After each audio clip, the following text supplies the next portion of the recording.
I was gonna do a thing where I walked in. You want to walk in? I don't know if I can commit to it. Oh, you can't commit to the bit? Oh, no. This isn't. No. Don't do this. Can't commit to Hold the on. bit? Hold on, I gotta redo that. Yeah, get out of here. Put this in. Get out of here, I bitch. need my cup. Yeah, you gotta come in fully. Well, your laptop's here. Just to be safe. Just be safe. Yeah, now it looks like there's nobody here but me. Hold on. Let me sit in the middle. I'm gonna get there. Ready? Yeah.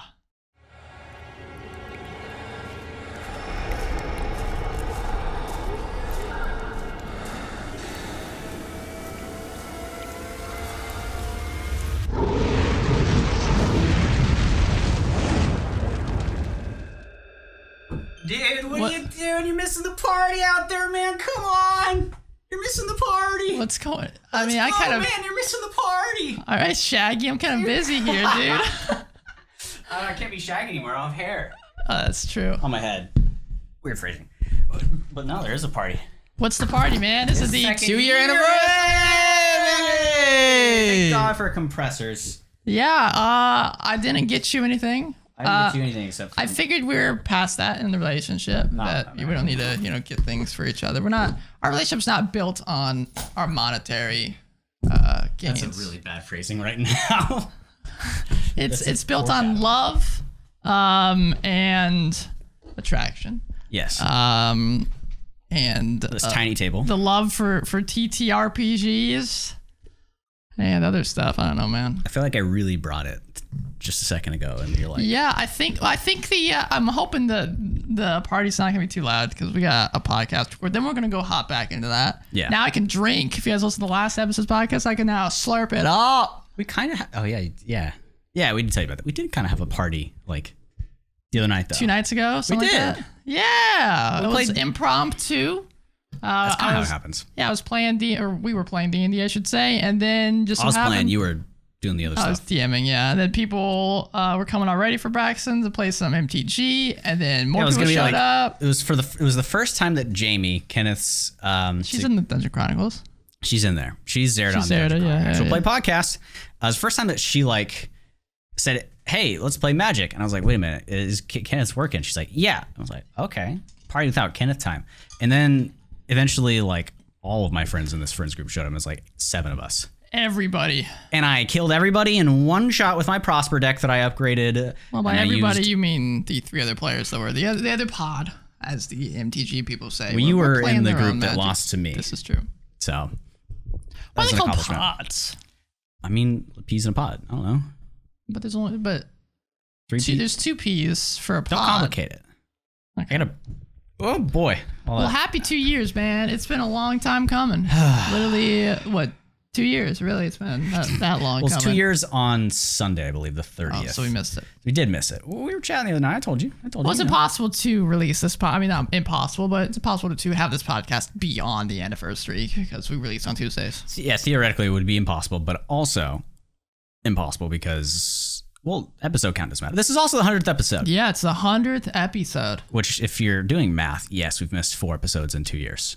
We take 2 breaks. Actually, not too bad. We take 4 weeks off in 2 years. It's fine. Yeah, we probably miss a Christmas, probably both times, I would imagine, and then probably when we were sick at one point. I think it was mostly when I was sick. Something. Yeah, probably mostly because of me. We've been pretty good though. That's impressive, I think. It's impressive, I think. And we've constantly, I think, raised the bar each time we've done something. You've gone through several institutions.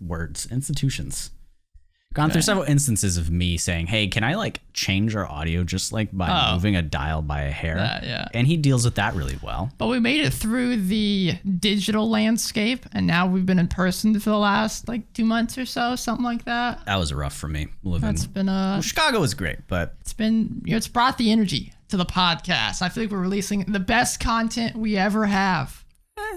I mean, our view counts don't lie. Well, that's.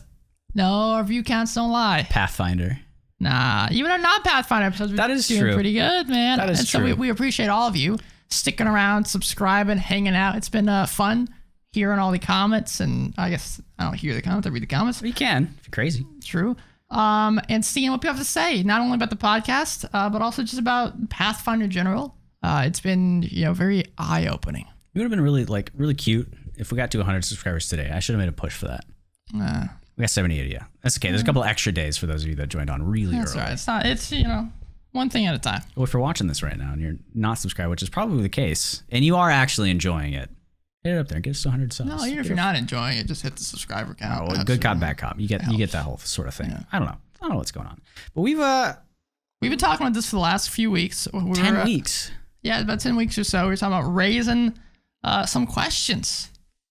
Getting people to ask us stuff, and that's what we're going to do today's episode, is respond to questions from you, the viewer. And if you missed out on it, I'm sorry. But it's okay, because you can always leave a comment, hop in our Discord, and we'll, reply over text or something like that. Discord's got a new thread feature.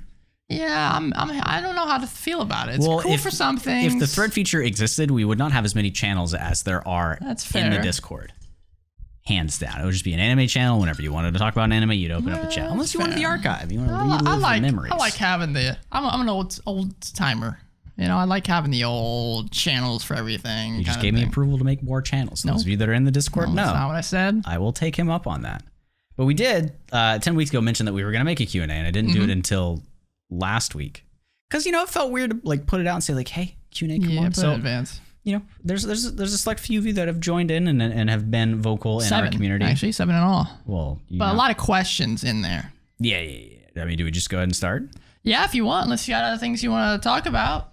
But I feel like I know the answers to this first one for you. I feel like we should have turned this into a game show where we flipped it around and I answered your questions and you answered mine. I mean, we can. Nah, that's lame. I know the answers to all of them. No, you don't. Yeah, okay. Start first question. What was the color of my first dice? Well, you had several sets of dice. Which one counts? How many? It was 5. Which one did I use? Probably the red ones, red and black ones, red and gold and black ones. I don't really remember. Well, he had several sets of dice. Yeah. What color was your first set? I bought first of all, this is coming from our newest GM that we played a Pathfinder session just 2 days ago. Yeah, we did. Oh yeah, we did it.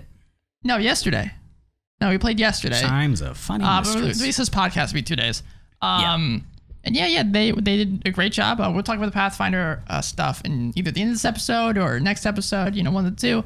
We'll probably make a whole episode out of it, but maybe we'll. Troubadoringdu. Troubadoringdu. I guaranteed I butchered it, and I apologize. Please correct us. Yeah, I don't know if she's okay with us saying her name, so we're not going to do that. It's her Discord handle.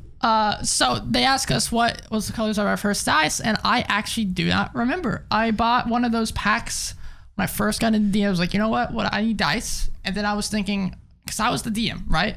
And I wanted to play with friends, and you got to bring the shit to the table. See, and this is the thing. I didn't want to invite people because I'm back in the days of tabletop games. Period. You have all the stuff. Everyone comes over, and you all just do a quick play. And I didn't want to burden you guys on going out and getting dice. And I just wanted to play. So I got I got the Chessex big pack of 6 or 7 dice sets. I got some very cheap minis and stuff. Went around and found some stuff. Got one of those. I actually used the same map, the same kind of D&D. I don't know. I think it might be a Chessex map as well. I'm not positive. Very nice map, and I've used those forever since. The dice I'd use now, though. We still have those. Yeah.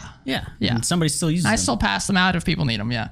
But the dice I use now are a Cthulhu themed dice that I got in a Kickstarter. Ones. I wish I knew the company, but they're very good. How about you? Kickstarter. Okay, for me, mine's a long story. Do we go with my first official set of dice that is going to be used for Dungeons and Dragons exclusively, or are we going for my first dice ever? Well, okay, maybe both. All right, so my first D&D set of dice, I think, was one of those glow-in-the-dark sets where if you let it charge in some sort of light for a bit, it was pink and green and kind of like a I don't know what kind of green that is. Kind of like a pastel-y-ish green, like slimy, and then the other one's like a really pink Mystery Machine green? Kind of that color, yeah. I love pink and green together, like kind of a salmon and kind of a mint green or a slimy green. So almost all of my dice kind of have that to it. And, that's warlocky, I feel like. Maybe, I don't know. So did you buy those because you were doing a warlock, or I just liked them. The color? I like the color. Did you get it from the LGS? It was the LGS that we've gone to for ages. Yeah. But the first location they were at, they have moved twice since then. So ages ago. That was before I moved to Chicago. But my first actual D20 that I ever had was a necklace. It was a solid steel. You've seen it. It's in my thing. And I said, I'm going to use it if Karen's ever about to die. It's my death saving throw that's dice. right. I have used this without your knowledge. You have. Yeah. No, I knew. Well, you knew after the fact. Yeah, I didn't know this was such a special dice. He did the first roll. So I don't know. I was like sophomore in high school, and I'm currently, how many years out of college am I? I'm 24. 3 years? You can do the math. Something something like that. That doesn't sound right. I graduated in 2019. Maybe 2. Well, if you graduated in 2019, it makes it easy to know. It's 2021. I'm trying. Go ahead. And you graduated in May. Say the number. It'd be 2 years. Yeah, it was 2 years May. Yeah. Congrats to me. God, that's weird. So yeah. Math, sophomore in high school. I did 4-year college, whatever. There you go. I graduated in 2015. There you go. There's the math. Wait, so what'd you buy it for?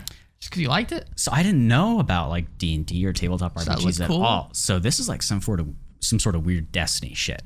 I was at the Renfest. Oh, I probably know told the you. story. Yeah, you know the story. I was at the Renfest, and when you're at the Renfest, it's like your favorite video game. You jump onto the merch store, the microtransaction. Like, I have to buy. This money is already yours. I am buying something. Yeah. And I like jewelry and like heavy metal stuff.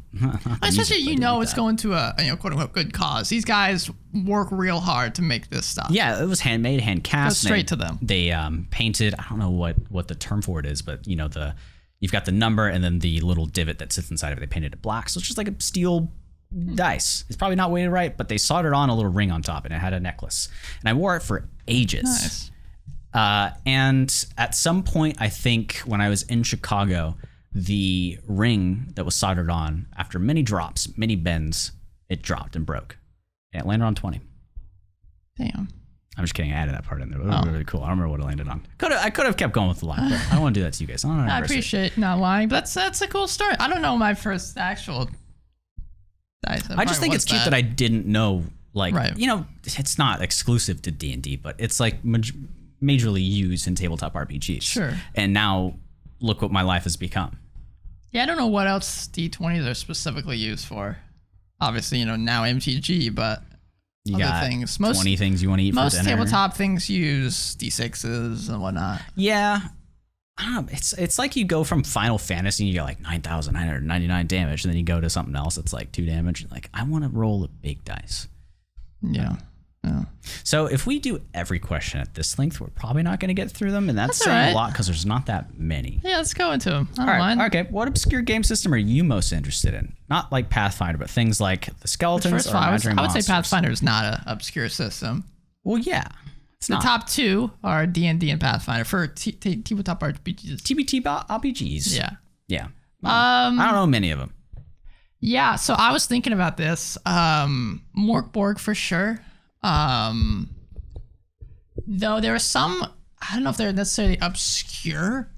I don't even know if they're considered game systems, but there is that Mansions of Madness looks really interesting to me. Every so often I'll go to our LGS, the local game store, and I will look at all the ones I'd like to get, and just look at how expensive they are. So I don't know if they're gonna be fun.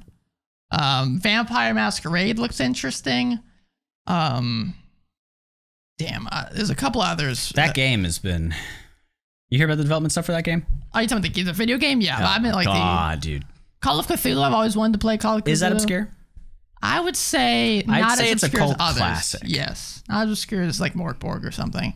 Damn. I know there's another one. Well, you say yours. Well, I only got one, and it's just because my brain. Fucking HoloLive. They're playing a World of Darkness. Gotcha. I know next to nothing about it.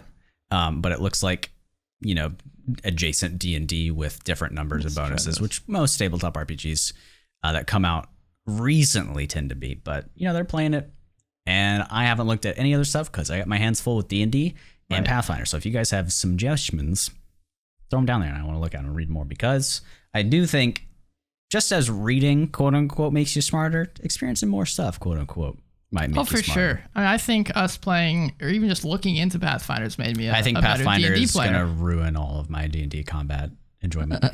just to spoil that. I can't think of. Oh, Shadowrun. I think Shadowrun looks really cool. That video game, did you ever play that? Yes, I did. I mean, not the turn-based one. Yeah. The first-person shooter? Yes. Oh, so good. Yeah, it had like a little like was like it ahead of its subtitle time? to it. Some of the greatest first-person shooters were around then, so maybe it wasn't ahead of its time, but it was a good game. Oh, it's technically, I guess it's 5e. I think it has its own setting, but I could be wrong. The Adventures in Middle Earth, because I'm a big Lord of the Rings fan. All right, I already somehow got VTubers into this already. What is the next part? If you had to be limited to one type of damage die in D&D or Pathfinder like game from now on, which would you do? Damage die as in like damage type or numbered Like die? D4, D6, D10, Eldritch Blast. D12 because it has the highest number. Is that there's nothing else that? I guess not. I guess that is the highest damage. D10. D12's higher. I know, but Eldritch Blast. Yeah. But 12. You ever seen a D12 that has your ability score modifier onto it? I don't think so. Yeah. Therefore, D10 plus 5 is better. I'm pretty sure their weapon, like barbarian stuff, that gets the D12. But that's not. No. What do you D10. mean? Eldritch Blast is the only way to go. Or, hell, I'll just roll a D100. Yeah, but there's like. I'm the DM. I get to decide. Maybe it does a D100 attack. Yeah, maybe my Eldritch Blast does do a D100. Thank you. Oh, Jesus. That's what he's saying. What else we got? Is it this one? Yeah. Two least favorite schools of magic. So we talked about this briefly in our Schools of Magic episode. I need to go pull. You need to go pull it up. You don't remember? Well, I know them off the top of my head, but I gotta be absolutely certain. So my two least favorites for sure, I would say, are Evocation. You just throwing it out there. Yeah, because I gotta hear it. Why Evocation? Because it's the most, But that's the one that does the stuff. I know it's the You don't like Fireball? the generic wizard. You don't like school. Fireball? It's all all right. Holy shit. I mean, Fireball it's one of those that we've talked about the spell you gotta pick. If you have the ability to take Fireball, you take it. Well, like it said in the suggestion for Lightning the bolt questions as well, that we I would had, and maybe we'll leave the questions open just for a little bit. You can throw stuff in there if you want. I don't know. But Fireball is literally just overtuned on purpose. It's supposed to be good, like overpowered, above the curve. It's like blue for Magic. Wizards in D&D 5th edition is like blue and Magic. They get everything. Well, I mean, don't do it. Blue is cast necromancy counterspell. Yeah, that's your least favorite. Yeah. Damn. Well, I guess you're just gonna not get resurrected. Well, hold on. Is this in the context of 5th edition? No, I wouldn't not say necromancy. So. I think it's just Schools of Magic. Period. I'm gonna go with. Actually, it's kind of hard to choose. Feels like I'm looking at Skyrim right now. Actually, so you got to pick two to cut out entirely. All right, let's get this out of the way. My favorite's Conjuration. Well, you like summoning things and conjuring things. Always. My favorite is Evocation. Least favorite. There you go. That's what I said. You got made fun of me for. You got to pick two though. So my second least favorite is probably Abjuration because I don't want to protect anybody. Yeah, that's probably what I'll do. Screw those people. Screw those wards and stuff. Yep. So my favorite would probably be Necromancy. Basically Conjuration. I mean, if you're conjuring, it's a sub-school of Conjuration, I guess. So we basically just picked the same things. Well, I'm not summoning skeletons, man. I'm sucking out your life force. I mean, we have been going on for 2 years now. Damn. Holy shit. Where did my notes go? So that's all the questions that Trebadingo asked. Thank you very much. And she's awesome too. We are playing this Pathfinder game, not on stream, but it is in the Discord. And Discord's always free to join. You just pop in there. It's in the link tree. Go into that. And I think we're streaming on another. I don't know what we're doing. We'll continue. We'll finish the beginner's box of Pathfinder. If you're interested in seeing that, jump on in there. Yeah. Jump on in there. All right. I guess we have to address this one now, huh? Well, you gotta ask the question. Yeah, this is an important question. Look at your little shit. So this is J-Dog, one of our longtime viewers. Yes. If you had a folding boat and launched it in the air via catapult spell, while it was small, how much damage would that deal while it was falling down after you used the command word to unfold it once it reached its peak height limit? So essentially he's asking, you can ignore literally everything. Because once it expands at the top, because you're catapulting it, none of the way up matters. It's whenever it reaches the top. First of all, you can't cast command on it because it's not a creature. Boom. Boom. Basically, this question is, if you dropped a folding boat expanded at its normal size from X height, we would have to figure out, in terms of math, how high it could go. That's the complication. So while it's small, how high, if we ignore the requirement, Okay. How high would it go while it's small with a catapult? And then it's just straight calculating the fall damage from there. Catapult. Here's the spell. It's not that complicated, except I'm bad at math, so I can't. He's the DM, so he's doing that. The spell, you can, in a straight line up to 90 feet. So I could go 90 feet up in the air, right? 90 feet up there, and then you do, how heavy is a folding boat? I don't know how heavy well, so it has to be, it says you can choose one object weighing between 1 and 5 pounds. So it has to be at most 5 pounds. Well, if it's small, I'm sure it's like 5 pounds at least, maybe. It depends. When you shrink something down, does it lose weight or does it I would say density? easy answer, 96. Because it's falling 90 feet, boom. Bam. Maybe if I saw the logistics, I'd add an extra D6, maybe because the boat itself is a little chunkier. Where did this come from? I don't know. It's a weird question to ask. Well, I appreciate you putting the question in. Yeah, I appreciate it. Also, like, did you sit here for an extended period of time thinking, like, you know what? Let me ask them the best question. You see, I thought it was simpler than it was in the beginning. Then you tricked me up a little bit. Well, I'm just saying, you can't cast command spell, first of all. Catapult only goes up to 90 feet unless I'm understanding it wrong. This is like that one thing. You've seen that YouTube video where Matt Mercer's on this like DM rule thing, and every time it comes, that's what that felt like. How many things wrong are in this statement? Maybe you did pretty good. That's what it's supposed to be. There you go. The other thing, though, now what I would like to see is this. Imagine like what's it called whenever people like throw shot put? That was called. You throw it in the air and someone wants to shoot it. Yeah. So like that, except the person that's trying to shoot it is using Mage Hand to unfold it. And then you're dropping it on somebody. Well, you'd have to be in range, of course, for Mage Hand. Well, you'd get Mage Hand and you would grab it onto the thing. So first of all, you have to you have to fly. But how fast can Mage Hand go? What if the thing you can decide where it's at. So if you're in range, you just got, I don't know, man. You put the hand at a set destination. The person gets points based off of how close it gets to the hand. Then the hand waits for it, catches it, unfolds it as it falls. That's how it's done. Next question. Somebody. As the DM, I would allow it because it's rule of cool. Sounds fun. Rule of cool. You got this one or me? Sure. This is asked by Squid. Love you, Squid. Love you, Squid. You're great dude, great person. They ask us, what was your favorite NPC as a GM or player? Shit. Okay, it's easy for you to answer right now because you've had less NPCs to go through. So let me think. Sure. So you basically picked my favorite of mine, or what other games have you been in where there have been NPCs? I was thinking of me as a DM, but as a player, I would obviously have to choose from Chronicles. You can do, go ahead. I answer both. I'll answer one so you do the same. You answer your favorite to DM and then your favorite to beat to and as a player, and I'll do the same. My favorite to GM, like my NPC that I am, is this is a tough one. I got so many. I got so many NPCs that I did. Well, I was actually talking about this with my girlfriend. I have this NPC called Brenna.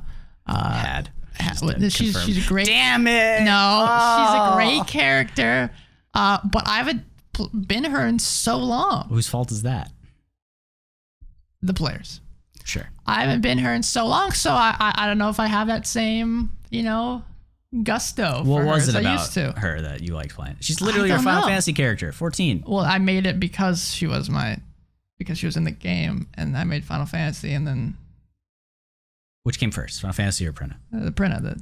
Yeah, so that proves how much you enjoyed her. She's your favorite. Yeah, I know. That's why I said you're still playing her to this day. I haven't played her. I see you in all those RP worlds in Final Fantasy 14 acting as Brenna. What are you talking about? So, she used to be my favorite, but then I also like Dermir. He's lots of fun to play. Big jolly dude. He's got some questionable stuff going on. He's a little strange. We don't need to get into that. I also really like. I'm trying to think lately who I like playing. Haraga. This little kid. This little kid that they've been having around for almost a year now. He's my favorite. Yeah, he draws them. He's just a swell guy. No slight on our sorcerer, but she leaves him and hanging like all the time. Yeah, poor guy. I feel so bad. He's like going out shopping with her, and she's like, "We're here. I got to go do this like secret thing." I was trying to guilt her. I was like, "Oh, come on. Can I adopt this child?" Well, you to GM. You to play. It's from the Chronicles. So if you guys don't know, we have a live play, actual play D&D 5e podcast called The Dungeon Chronicles. Okay. I really enjoyed, and this is just like cop out because it was recently. But keep in mind the most recent episode has not come out yet. Go watch that episode. His character in that one I really enjoyed. He's kind of like a cool dude. So you weren't gonna do that guy. He's like kind of like a cool dude. But outside of that, like I like playing the same characters all the time. One of the barkeeps, James. I just love James. Yeah, I love playing the whole sort of like kind of guy. That's a lot of fun to me. Yeah, I don't know. It was good stuff. Did I pick all of them? Did I do things? Yeah. You said Haraga's your favorite as a player, and then I do love Demir. Demir, yeah. So my favorite NPCs. He also has been around a while, so yeah. My favorite NPCs are the ones that we get to talk to a good amount of time. Yeah, and the kind of like a reoccurring character. It's someone who's got some. It feels like a person in my mind, rather yeah. than just like the person that I said I want to mess with Ryan and get a random name out of his brain right now. Now, one of my favorites that we did a long time ago, and this one everyone's gonna know, it was my version of Strahd. That one was super fun to RP. Yeah, I had fun. Him. Well, true. Well, you did. But in Strahd, like. Yeah, but you like shoved the stake in his heart. I haven't read Strahd, so I don't know if you're lying to me or not. Okay, well, moving on to the next question. He just tripped. Still from Squid said, do either Ryan or Braxton plan on doing a Pathfinder campaign in your own time? At least on my end, the answer is maybe. I just want the combat. Yeah. It is, at least at first level. Combat was fun. And in the one experience I've had, it is better. I do like the combat, hands for sure. down. But the thing that you don't like about the rest of it isn't even it. We gotta save it for the podcast. I know, but that isn't even it. We gotta save it for the podcast. You can literally do it however you want. Tune in till next week, and we'll talk about all our thoughts on Pathfinder. Well, let me digest my thoughts more. But I think it'd be fun. I don't know about a campaign quite. I think we've done this before. I think if I were to do a campaign, I'd probably do an adventure path. At least to start off, maybe. I think I'd like to do a campaign, but it would take me a long time to like get comfortable with things, and the lead up to it would need to be pretty lengthy because I'd need to like basically tell you guys to plan out your entire character in terms of levels so that I can learn it ahead of time. I wouldn't. Would you not? If the DM asked me, I guess I would. Well, but your levels and whatnot, you can change it, but just so like I have stuff memorized. Well, just maybe ask, for the next level, so you're at least mentally prepared. You kind of got to design stuff around that. And you got to know, because there's a lot of secret roles and stuff. It's a lot of stuff to keep track of, and I'm already not good at that. I think maybe I might do a few one-shots first to kind of, dip my feet into the water. Yeah, I'm loving it so far. I am going to try not to let it jade my slow 5th edition combat experience. I also only really play warlocks at high level, so can you say I've got enough experience in 5th edition? Probably not. Yeah, so that answers that. And then they say thank you so much for the 2 years of 100 wonderful episodes. That's very nice to say. Yeah, because they're been all fun, man. No, it has been fun. I feel like much as my new kittens have helped me feel like if there's ever a moment where I could just be like dead brained and just not doing anything, they run up and they like sit on my face and I'm like, oh, hello, I can't breathe. And I like pick them up and they go, I pet them. So like whenever I feel like I don't have something going on, it's like, oh, time to record a podcast. I got to use my brain for a little bit, Yeah. I say hang out with Ryan, do all that kind of stuff. Yeah, we get to waffle, hang out. It's been good. What do we got? Well, I'd say this is actually probably a good segue to talk about our favorite episodes of the podcast. We've done 100 of them. Shit. We've done 100 of them, and I honestly, I would probably pick some of our more recent episodes because I've had lots of fun with those, but I'm going to try to choose something in the first 50. Yeah, at least something in the first 50, and an easy answer for me is the Hitchhiker's Guide to the Plains episode. And then I would say the much anticipated follow-up, Astral Projection 101, and then the the stepchild, the younger brother. How many are we? The Shadowfell and You. No, those are 3 in a row. Those are the 3 right in a row. Okay, so you're picking a Bing Bang Bomb. Yeah, so the Hitchhiker's Guide to the Plains, then Astral Projection 101, and then the stepchild, the Shadowfell and You, which had Kenneth in it. I just love planar type episodes. Yeah. Fun. Honestly, I kind of had fun on 50. Worst monsters to fight. Which one's 50? Oh yeah, that one. That was a little fun. I don't know if it was my favorite. I think I just had fun. I was so excited about the combat episode for ages, and then it happened, and I feel like I couldn't get all my thoughts out. Well, we made a second one. We did. That was adding to it. Yes. Adding on to it. We did do that mature themes in RPG storytelling. That's just a necessity. Good, yeah. I don't know. Yeah, it's hard to pick from the early ones, isn't it? We had some good ones back then. The DM binder. That was the first time we recorded. Yeah, I wish we had it in camera. Maybe we'll do another one now that I have a camera. Mm-hmm. Maybe we want to do a podcast episode, just a YouTube video talking about DM binder, because I feel like it could be pretty quick. We just kind of thumb through my binder. Yeah. I'll pick the DM binder as my favorite one from the early ones. That's 14. Wow. You can't forget Do We Need Pants? That's a classic. And then the Apple Podcast review that says, glad to see fellow pants haters or something. Yeah. We appreciate you. From the more recent ones, for me, I honestly really like all of the ones where we like do a deep dive on some content. Like whenever D&D releases a new book, those are always fun to go through. Man, it's just like a kid on Christmas getting to learn a bunch of new content. I had that week of reading through the books. That doesn't help. The bunch of books. The books of books. Candlekeep, yeah. Candlekeep, that was rough. Yeah, some of those were hit or miss for me. There was a lot of stuff to go through. I did really enjoy doing Remember the Frostbite. I think the problem with going through something like that is because they're so disjointed from each other, there's no sense of like you're seeing something, growing and getting somewhere. I'm most excited about Dragons coming up. Oh, Fizzband, yeah. That's the episode I'm most excited to do. But I think I hold Remember the Frostbite really close to my heart because I don't know, that wasn't the first one Kenneth jumped in on. Shit, we should start doing. Dude, we're never have an actual episode anymore. We're just gonna do deep dives. Now we can do deep dives on Pathfinder episodes. Oh shit, we just quadruple the content. Holy fuck! I don't have that much money. Well, actually, they're pretty cheap. Well, I mean, I guess the books are, but all the rules are on the website. Yeah. Oh, Pathfinder 2, including first character. I had a lot of fun with that one. I really like the dragon one. You did me learn. Yeah, I appreciate. I mean, that's what we started this podcast on. Why I teach him stuff, he does the player stuff. But now we've kind of blurred the lines because now I'm playing and you're DMing. It's crazy. That is crazy. I feel like I've been doing really good in Chronicles lately. I feel better. Now I want to, like, he had a spicy session. Was it on Saturday? It was. I didn't play. Time is wonky, dude. It was just a long Monday. I mean, I'm a great DM, so it makes sense. Was long. Also, let me point out now that if you're hanging out and watching this thing right now, you're the realist because this is literally just a waffle cast. Some people come for the content. Some people come for next episode will be back to the normal form, but we wanted to celebrate. Do a celebration on the episode. Yeah, you just had. I was fully immersed in what was happening, and that hadn't happened yet for an entire for a full session, back to back, and it wasn't just like one note. It wasn't just one event. It was like several things leading up. Yeah, there's a lot going on in that one. A lot of things to juggle. I love immersive RP episodes. Them leaving on a combat cliffhanger. Someone's like, I want to get involved. Oh shit. Oh, I have one spell slot. Yeah, you guys are tossing spell slots around. Well, I just kept using detect thoughts. And then you far stepped. Is that a spell? That's your spell, right? Yeah. Yeah, I could have said no. All right. You caught up to it fast.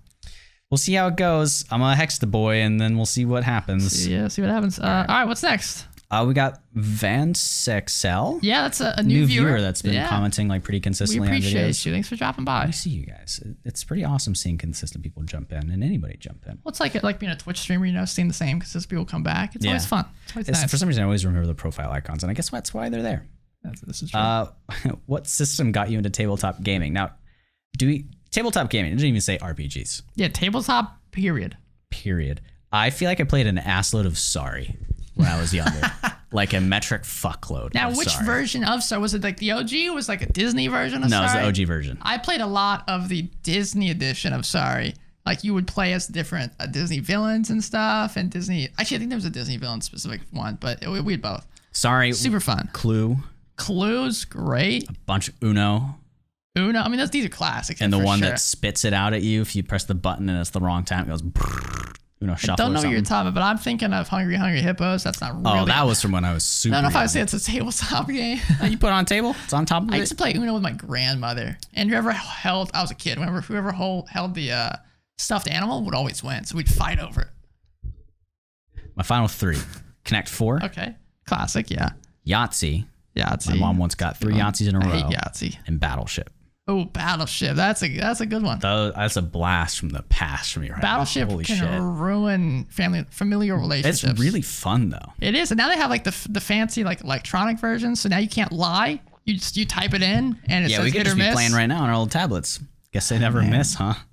See, I would just go way over Did his you ever head. lie to anybody? Probably. I know I did. Like I would be playing against my sister. Holy shit. I know I did because I'd be playing against my sister. What's that say about your DM rolls? And I'm like, I know I'm super close to winning, and then she hits like my, my 2 ship or whatever, the small one. I'm like, that's a miss. Do you move it? They're gonna see the evidence. They don't always check. I did. My sister did. Yeah. Let me ask you that. This is our 2nd year anniversary. Mm-hmm. Look, we've got. You asked if I ever fudged the roll in D&D? Yeah.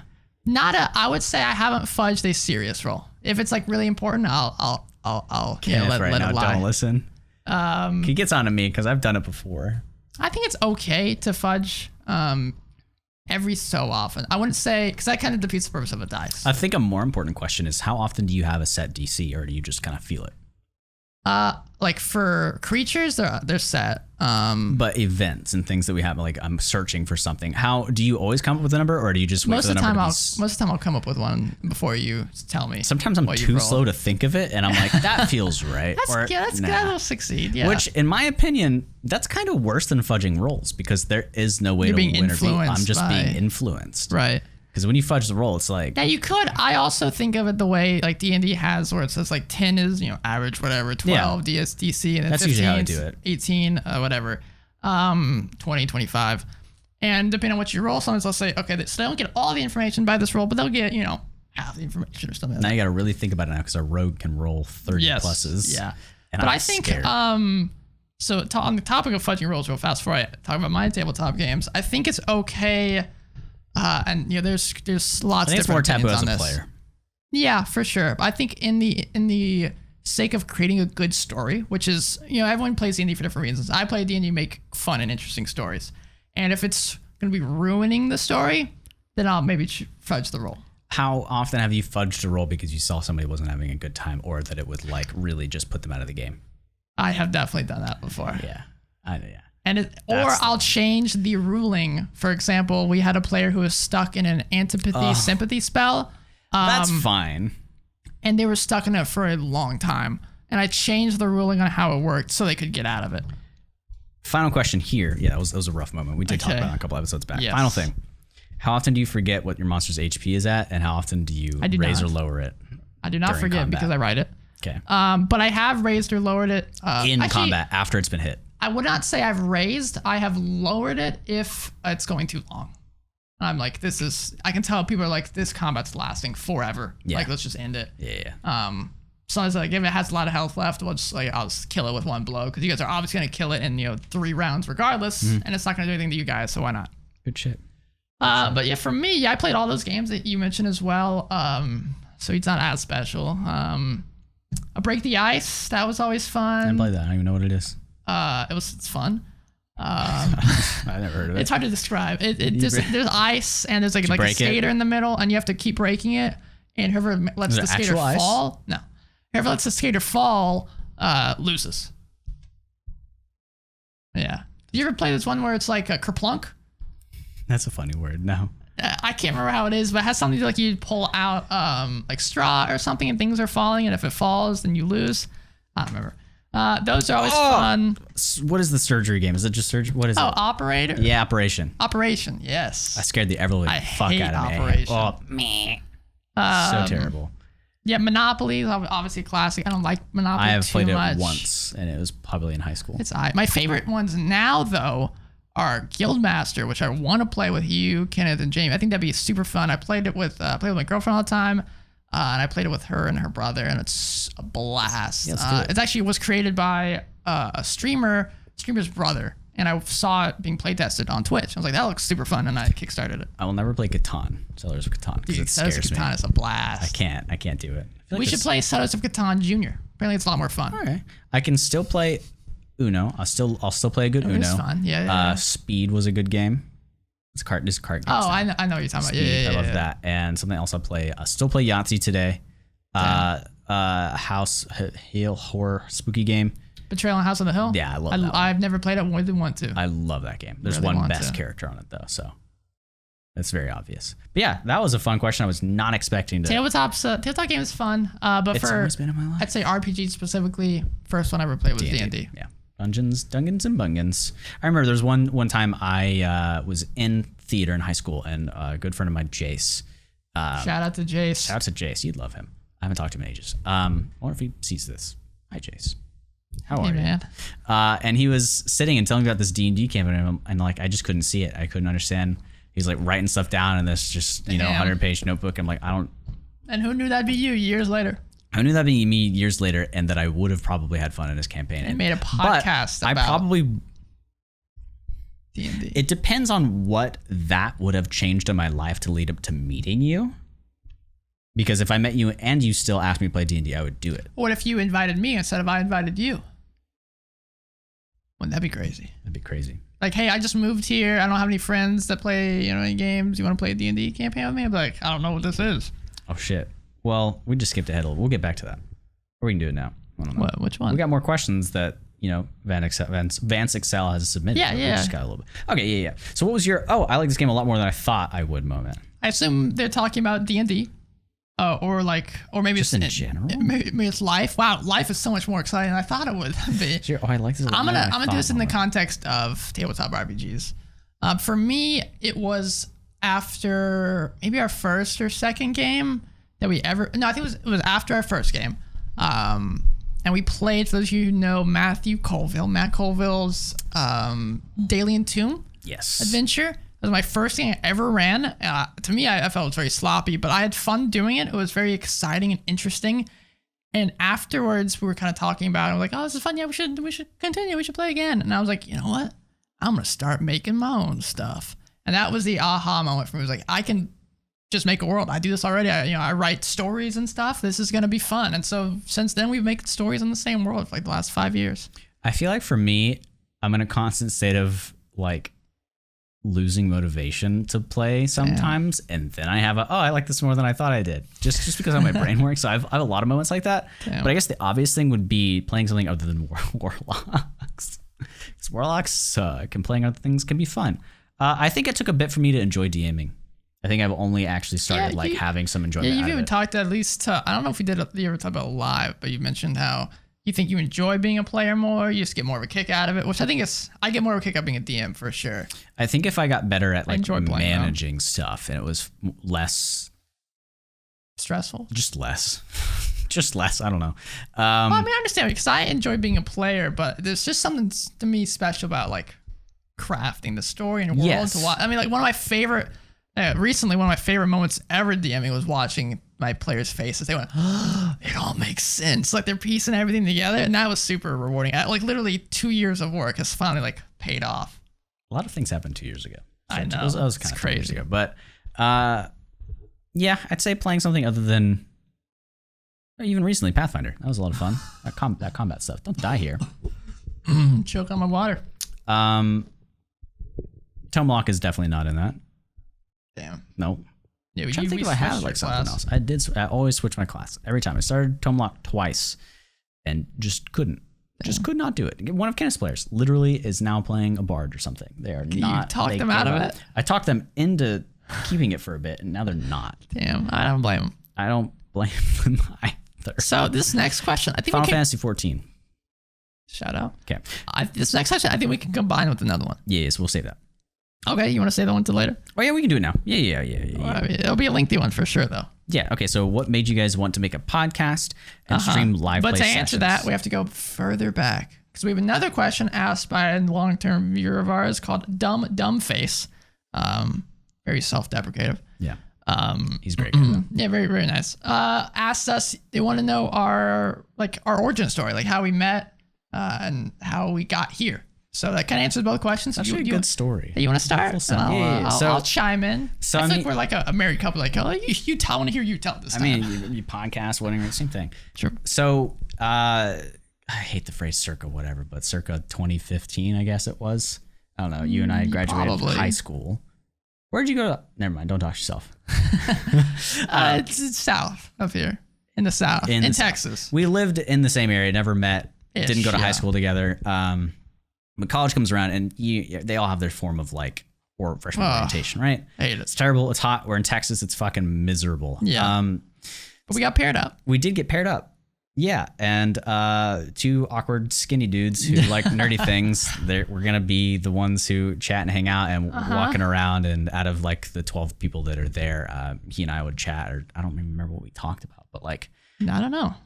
we would have to meet up for a couple of days in a row and then do all these activities and sit outside like the Coliseum and I think we probably talked about music at some point. I don't know. Man, I can games probably. I can visualize it in my brain. Well, I probably saw you wear like band shirts. Yeah, I remember us sitting outside of the basketball arena, and just like in a circle. We were waiting for something to happen. That's the exact image I have. Yeah, and then we were just sitting around in a circle, just chatting it up. Yeah, that's where it all started. And this leads into other things too. Well, I mean, this is the event horizon. Nobody gets that.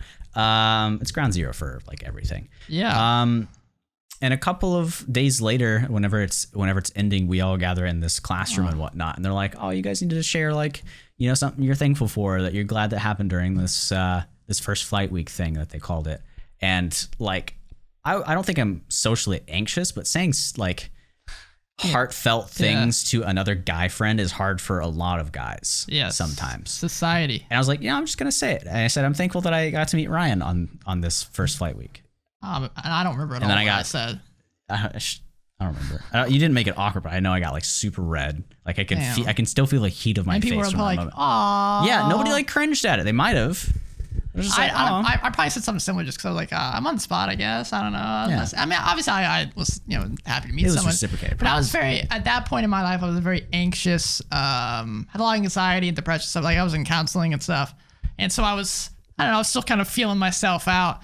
And then we'd hang out every so often. We'd go to. Well, immediately after that, on the way home. What happened then? I met Kenneth. Oh, so yeah, you went up to play Magic. Magic. After that. Yeah. So we went back to the dorm, which we lived in the same dorm, not same dorm room, mind you, different halls.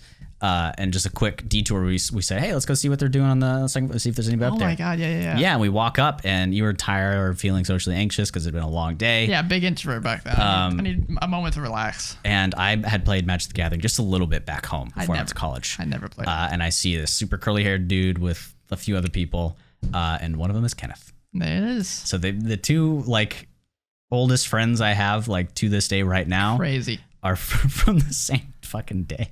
But so we would hang out every so often. We go get stuff to eat. Busy busy college kids. But I was also in a rough relationship at the time. And as I mentioned, I had anxiety, depression stuff going on. So I isolated myself a lot. But every so often we'd go out and eat. And then eventually I was dealing with stuff with this rough relationship, and we didn't talk for a while. And then I watched Critical Role. And I had an apartment at this point. I watched Critical Role. I was like, this is super cool. I would love to do this. And so I DM'd for my relationship, my partner at the time. Was it a text? Yeah, I texted you. Oh, damn. I never delete my text. So if I didn't get an iPhone, I probably would still have it. I texted you and a couple other friends like, hey, there's this thing called D&D. Really new. It's cool. Dungeons shiny. Yeah, it's 5th edition. Probably not just for like a year, maybe a little bit shorter than that. I don't remember. Damn. And I was like, hey, let's play. Actually, I'm gonna check that.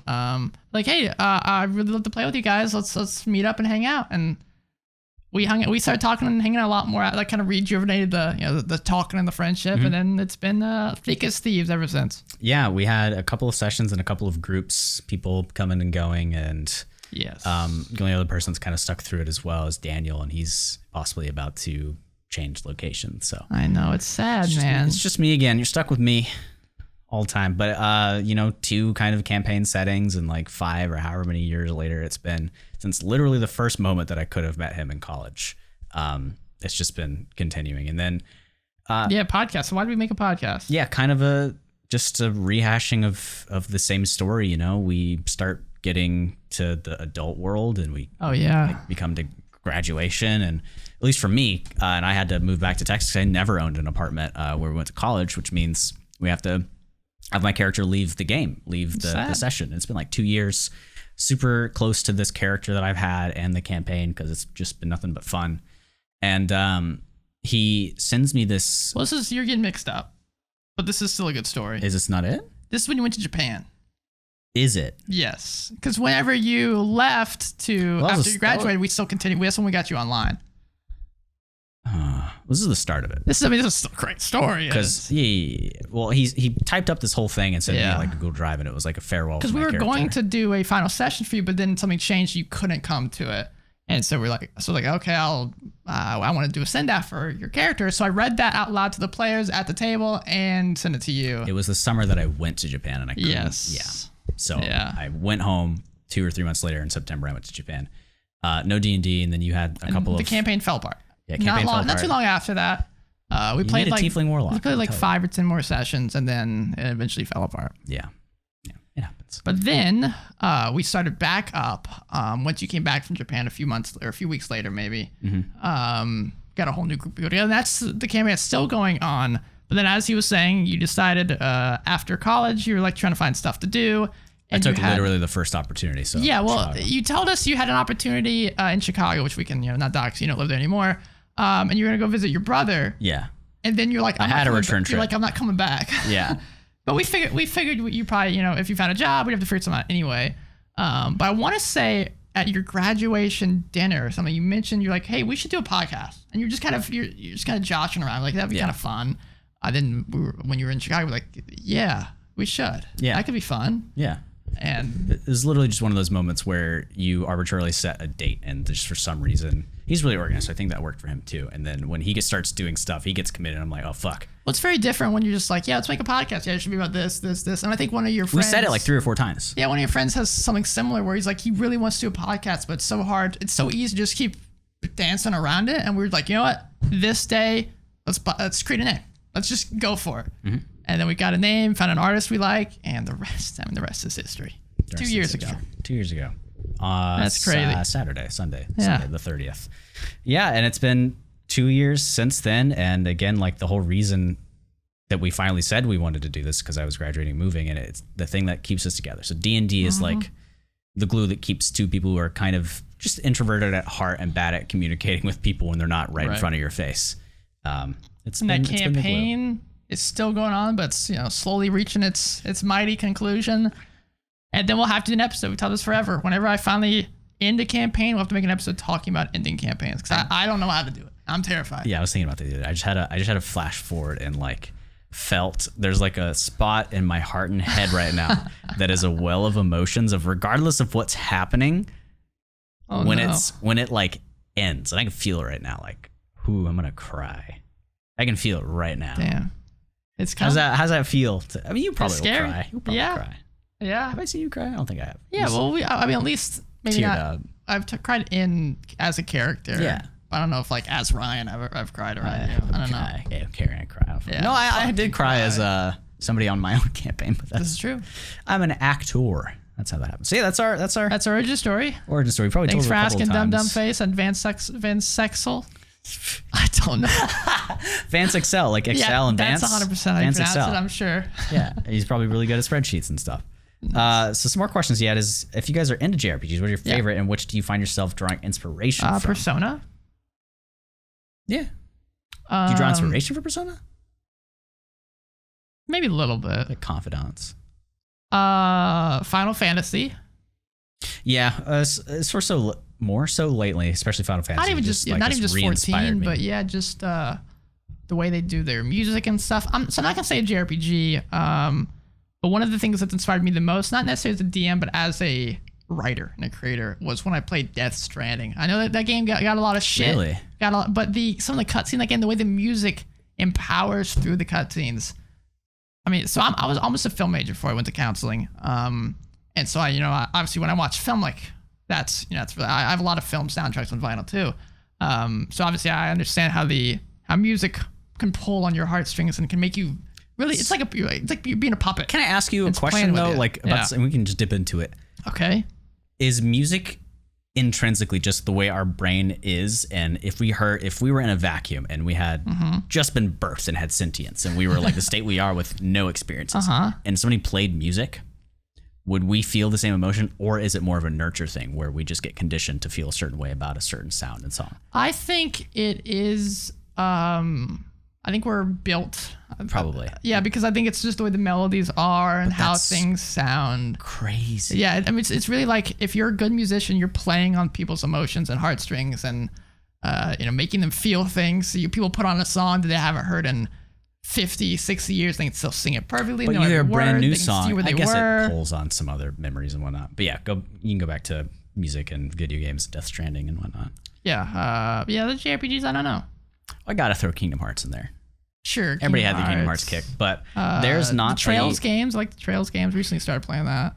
There's not a moment when a song from Chrono Trigger comes on that I am not immediately inspired. Yeah, Chrono Trigger's got a great soundtrack. I am going to play it when a certain thing happens for streaming at some point. I'm 100% doing that. I guess Bloodborne isn't really one. No. Not really. Not a JRPG. I mean, it is a Japanese RPG, but it's not a... There's plenty of games that have really inspired me, but there's a moment in one of the Pokemon Mystery Dungeon games. There's 2 moments, actually. Okay. And it's like these games have no rights to have a story beat. In 2 of the games, they might even be the same one. No, it's Explorers of Red Mystery Dungeon, or whatever, the first 2 ones, where your partner and you are being separated, and it's just like you're leaving, like you're saying goodbye, and I fucking bawled. How old are you? Probably like 12. Damn. Or maybe a little younger, a little older, give or take. And then in Explorers of Time. If you've played Explorers of Time right now, if you're watching this or listening to this and you've played Explorers of Time, you know exactly what I'm talking about. Fucking Grovile, dude. You know what I'm talking about. I've not played any of these games. I can't. I guess I need to. It's just one of those games. Yeah. I say I can just tell Chrono Trigger's gonna blow I'd say my brain. the God of War 2018 God of War. Nice JRPG. Well, not JRPG, but just we're talking game wise, blew my mind. What other JRPGs are there? I've played an assload of them. Come on, buff my brain because I cannot think of one right now. JRPGs. Let's see here. Pokemon, obviously. Undertale. That's not a JRPG. Dragon What's Quest that doing hasn't in here? inspired. Nier Automata. That's not okay. What are we? What is this? What is this Valkyria list? Chronicles is something you do not want to open. It's a great game, but my lord. Final Fantasy. Oh, there's been some good Dragon Ball games. Dragon Quest. Mm-hmm. Genshin. I mean, yeah. In terms of Final Fantasy, we already said Final Fantasy series. Good? Final Fantasy Tactics is why have I heard so many good things about that? Because it's phenomenal. But it's a mobile game. Well, it wasn't originally. Oh, okay. It's been re-released on mobile. I feel like there's some other art. It was originally on PlayStation. No, shoot, I don't know what it was originally on. But PSP was like the really good release of it. What are you? Does Dragon's Dogma count? Scaring me. I mean, if we're counting Bloodborne, but I think the stereotypical JRPG, no. Dragon's Dogma is, like turn-based. Yeah. Probably not. I don't know. None of these I've already played many of these. I'm one of those people that are very bad. Pokemon Ranger games are phenomenal. What the hell is Pokemon Go on this list for? It's a JRPG, I guess. I don't know. I don't know. I need to dwell on this more. I want to play more JRPGs. Intrinsically, JRPGs take a lot of time. Yeah. Which is why people like them so much, because you spend so much time with these characters. Get close to them. Yeah. Congrats on your 2 years. Yeah, thank you. You messed up. The Archives of Nexus is actually a licensed partner. Which is everything insane. From Paizo, other than the Adventure Paths, it's actually there. The Adventure Paths, you can subscribe to them and they will, it's like $12 or something a month and you get like 1 or 2 each month. It's crazy. Yeah, if you're a machine for Pathfinder, you can just run shit just by reading. But they have yeah. to. Paizo has to with the amount of content they release. If they don't, they won't have people playing their game. I'm going to remember. There's one. A JRPG question. I need to keep journal of stuff that I like. Yeah. I will forget. I'm not gonna say that. That's bad omen. Okay, next up. Honestly, all I want to say is a huge thanks for you for your show and all the discussions and thoughts you guys gave for the first part for Costs on Discord. You made me cry. Yeah, that's very kind of you to say. Cost runs a couple of games. He's run a couple of games on our Discord. He's currently running a Legend of Zelda based 5e campaign. Game. He does another one for a couple of the other people that we even mentioned. Which costs, if you're hearing this, release them on DM's Guild. You will get some money. Yeah. He's doing really, really well. I'm having an absolute blast. He homebrews like almost all the stuff. Mm-hmm. It's insane. Yeah, he's made several different classes. If you want to see them, jump in there, go to the tabletop, and just say @cost. Show me what you got. I feel like you might have pinned them, but I'm not positive. I probably did pin them, but yeah, he makes some really, really cool stuff, and he works really hard, and he's got like other stuff in his life. He's a full-time student, and props to him. I know what that's like, man. Godspeed. Yeah, and he makes music too. He's got really good taste in music. And then like our last one that we've got here is question. What is an underrated mechanic 5e gets right? From Dead Pulley. That other tabletop RPGs do not. Dead Pulley is one of our friends that's a good question. Around where we've got cool guy played Magic with us tonight. Underrated mechanic that 5e gets right. Well, it's so tough because there's like no mechanics in 5e. Oh. Well, what does 5e do better than other RPGs? I guess that is the question. It gets people together and into the. It's not a mechanic. Is it bad that it's going to take us a little bit to think about it? No, I would say just off the top of my head, again, it's not necessarily a mechanic, but the ease of use to get into it is what opens the doors for so many people to do. Not even just play 5e D&D, but just to play tabletop RPGs. Yeah, whether it's WotC. For example, I mean, it's okay, for lack of a better, sorry, YouTube monetization if we ever get there. For example, weed could, as people say, is like a gateway drug. D&D would be the gateway drug into Pathfinder. Get us monetized. Yeah, if you say drugs, you will. Yeah. What? Yeah. No, we're not on the first 5 minutes. So it's usually the first 5 minutes that they scrub through. You'll have to keep me on a leash, dude. Just for the first 5 minutes. Shit. Yeah, I honestly, whether it's WotC and their popularity or it's genuinely just due to the ease of the mechanics in 5e, there's a reason it is the most popular one. Yeah, I mean, they've done a good job with advertising for sure. I mean, there's a D&D movie coming out in a year from now. I doubt they were involved with Stranger Things, but the fact that Dungeons & Dragons was all over that show probably got a lot of people interested, not to mention Critical Role, these other tabletop RPG, Dimension 20, the Adventure Zone. A lot of these different podcasts have also helped raise the bar for D&D. I think it gets its mechanics and the simplicity down right. I think that's the first thing. I think it's the easiest. We told this before. I think it's the easiest to follow for a newcomer. If you were to just open up a Critical Role episode and watch it, but Mark Borg, I'm sorry. I think you'd be able to understand what's happening even if you don't understand the mechanics of what's happening. Trying as we might to separate our knowledge for the game and remove the ease that comes from being experienced in it, like genuinely, I think you're still confused by it for sure, but I think you'd be at least able to follow along. You might not know, like my girlfriend will be watching Dimension 20, be like, hey, why does that happen when he does this? I'll explain it, but she still, without asking the question, understands X made it to Y. Maybe not why that happened, but it happened. Yeah. I want to. So they didn't really answer the question. I mean, we did do a cop out and just said, oh, the mechanics of 5e are the underrated mechanics. Eldritch Invocations. Pathfinder turned it into the entirety of their system. Yeah. So, they took a good mechanic. But I don't know if Invocations were in 3.5, so they might just made it up. Maybe. I don't know. I haven't played 3.5. 5e took Invocations from Pathfinder. I don't know. I do think the Invocations for Warlocks are really cool. The rest of the subclass kind of sucks, but of course I'm going to say something about Warlocks. The final question. You know what I will say? What? I don't know if this is underrated, but I think 5e does a good job of combining all their different settings into a multiverse. I mean, Dream of the Blue Veil exists to cross into all these different universes. They just do, fine. But I wish they would take a magnifying glass and just chisel. I know. But I'm just saying. Dragonlance book basically. I'm just saying. Well, Dragonlance book isn't going to exist. Yeah, I know. Maybe it'll be in there a little bit.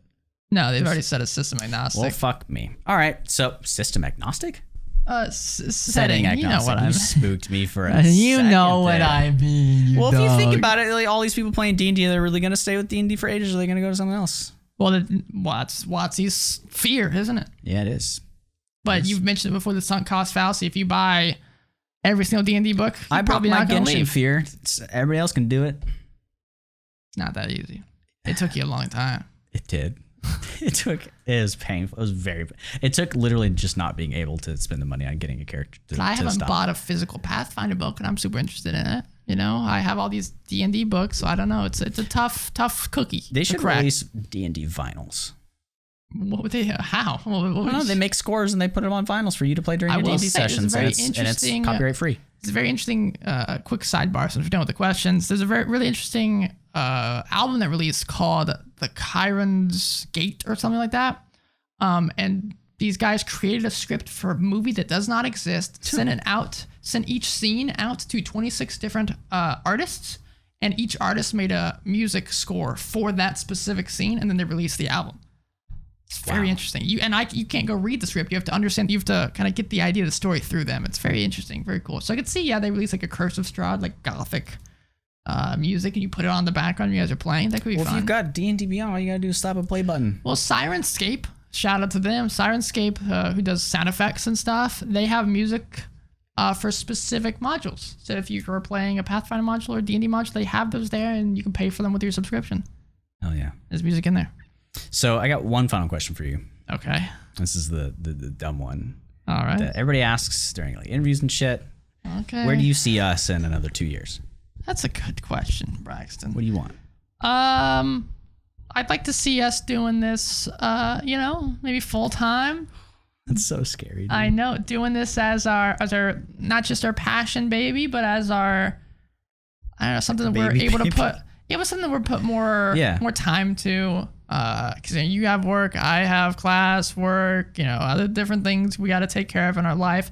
Be fun to be able to, put more eyes onto this. Yeah. Without feeling like you're, losing in every other aspect of your life. Agreed. And doing my research for something that we're about to chat about, I would see people saying that they spend 16 to 20 hours editing one video of the like 3 that they released that week. And I'm like, damn, I can see how it gets to that point because we do bare bones stuff. Like obviously this is just recorded. Ryan puts a couple things in there and we poop it out. Yeah, but we put the effort in. We do with the preparing. For the episode. Yeah. And we're just now starting to have a bit more of a production in terms of like what we do.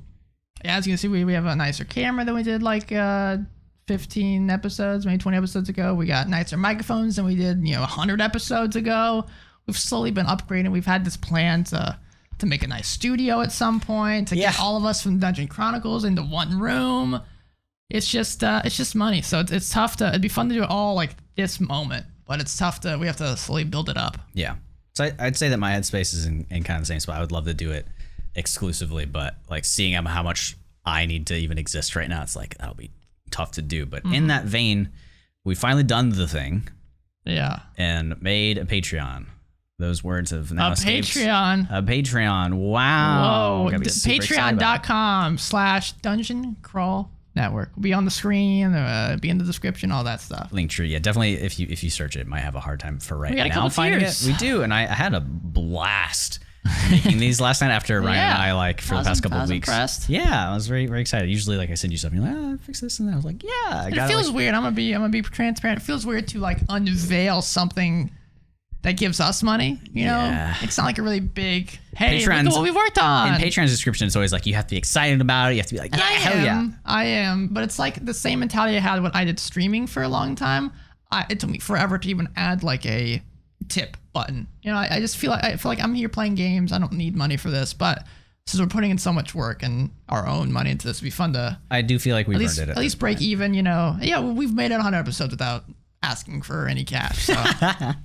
That is true. We put in the effort, I guess. We do have quote unquote bills, monthly subscriptions for like the soundscapes that we use and other things that we use to put our podcast out. We've got 4 tiers. And don't get us wrong, if we don't get any patrons from this, then we'll keep doing what we're doing. Yeah. This will just help us. We've got some goals on there. Increase the output that we can put into it monetarily wise. Yeah. So you too, if you jump onto our Patreon, can pledge for the $1 tier and be a dungeon baby. Dungeon baby, yeah. If Ryan puts it on the screen, now you see the copper coin image of us. This is a mint printing. This is a one of a kind. Or maybe not. However many of you get these. Yeah, this is just the nice kind of, hey, I'm tossing a coin to your podcaster kind of thing. Hey, I don't have the money, but I love what you're doing. Yeah. And get a patron recognition, toss up in the credits or the mid-roll of Crawler Chronicles. And then there's a $5 per month if you want to be a Dungeon Adept, a little silver coin of us. And if you want to see, I've got like interesting little like DM quips and a description of what this is and how it does and incorporates the coin. It's a little cheesy, but hey, if you want to read it, go jump on there. Yeah. For this one, you'll get some bonus content. That'll be footnotes that we record, kind of like our digestion of the live play. And again, it's not just going to be me DMing this whole time. So if you fucking hate D&D or you hate me DMing, Braxton. you hate me, or you hate me, there'll be new stuff. But on occasion, we'll have bonus content for that. And maybe we'll post one-shots up there if we ever do that. So I get all the VODs that you can watch ahead of time for sure. We'll tell them about that because we don't post VODs. So the Twitch VOD, we stream the Dungeon Chronicles and we waffle, we chat, hang out with the chat a little bit as well. Yeah, it gets cut out of the live content that you'll see on the YouTube or on our podcasting website. So that this you'll get to see the entire unedited us just hanging out, waffling, like having a fun time. Or two before it even comes out for like all of our stuff that we publish. And then eventually we will, if we hit some of our goals, because the problem is we need people for doing it. Yeah, we can't just say like, hey, we're gonna do this great contest. Like even getting questions for this. Right now, this is mainly Chronicle stuff, but we'll be having crawl stuff that are kind of interactive with you guys, with our patrons. So if you want to get involved with that ahead of time, be one of the founders, getting the ball rolling, then go ahead and hop on into that. If you want to be a dungeon crawler, nice. Get a gold coin, fancy $10 a month. You will get patron name shout out on the episodes that we produce, both for Crawl and Chronicles. We'll thank you here at the end of the episode, kind of where we're ending up right now. We'll smooch whenever the people scroll up. You'll have your consensual, name right of course. If you don't want to smooch, then please. I mean, you sign up for this. Your consent is. I should probably write that in there. I'll write it in there. And then the bonus content, everything is retroactive, of course. Yeah. Patron recommendation. And then the 25. And then we did the 25 just because we would love to actually do this full time. This is none of this is stuff that you have to do at all. Anything that you do, whether it's pledge the $1 or you just continue to spread our word, because we don't thumbs up the podcast on YouTube. We don't pay for any exposure. We haven't done a single sponsorship, gotten paid for like this is literally all just been out of our labor of love. Yeah, we've looked at some sponsorship, but I think if we're gonna do one, once we do something that we're super gung ho. Yeah, as we say, as small content creators, then we get bigger. Probably if and when we get bigger.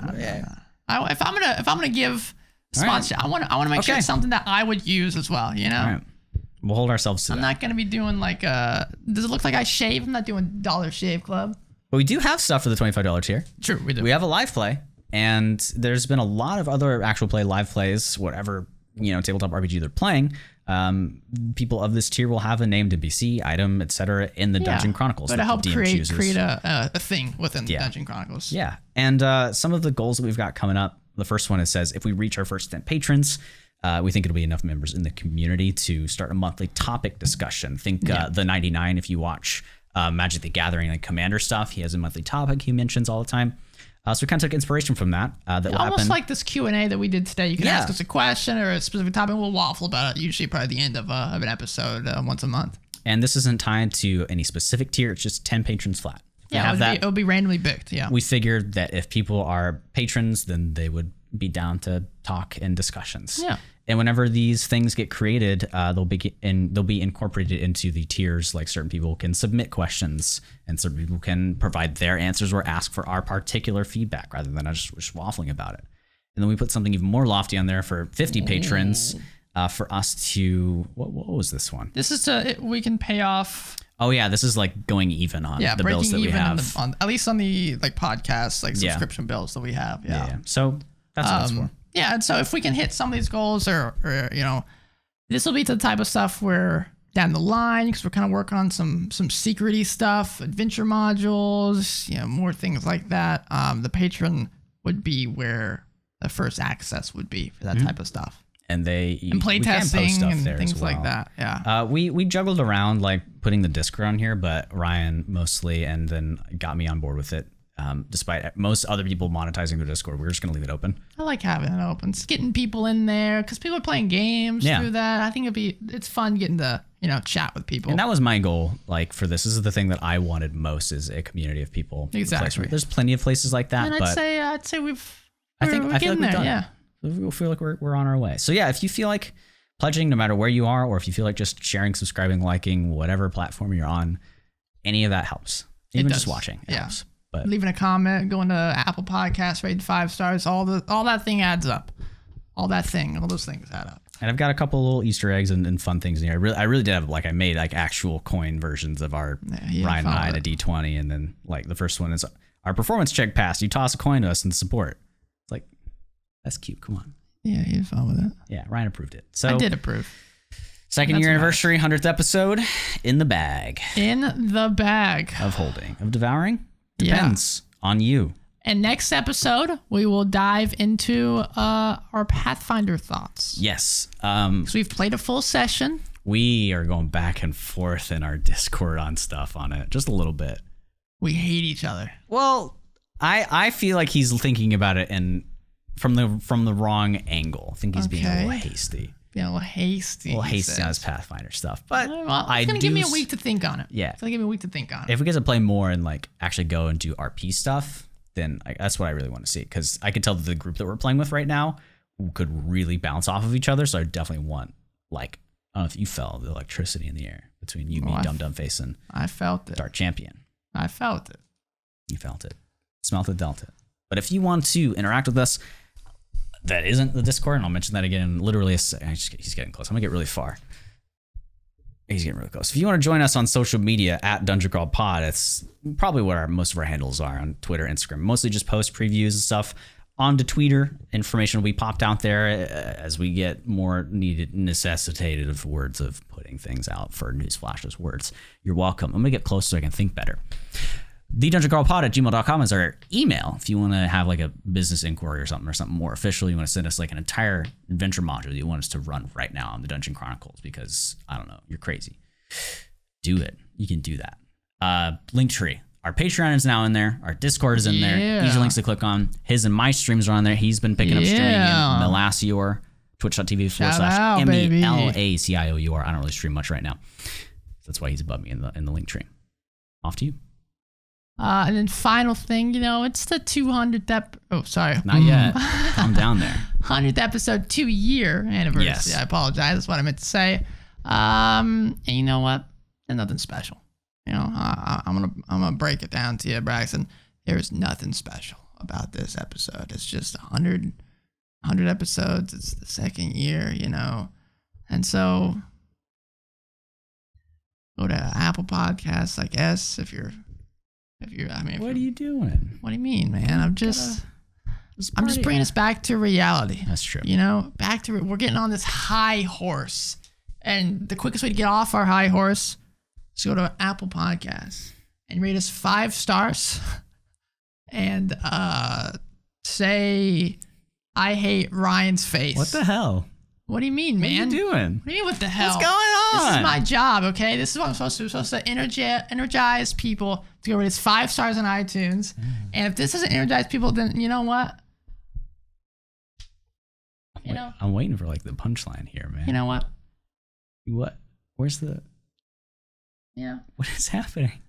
Man, What? I'm gonna join the party. I'm gonna join the party. Join the party. Oh, I'm about to die. You know what? I'm a party pooper. I'm gonna stay here. No, what's going on? What do you gotta hold on? You leave. He's having an issue taking his microphone with him. We'll get a little interview action here. What's going on, man? Let me get. Okay.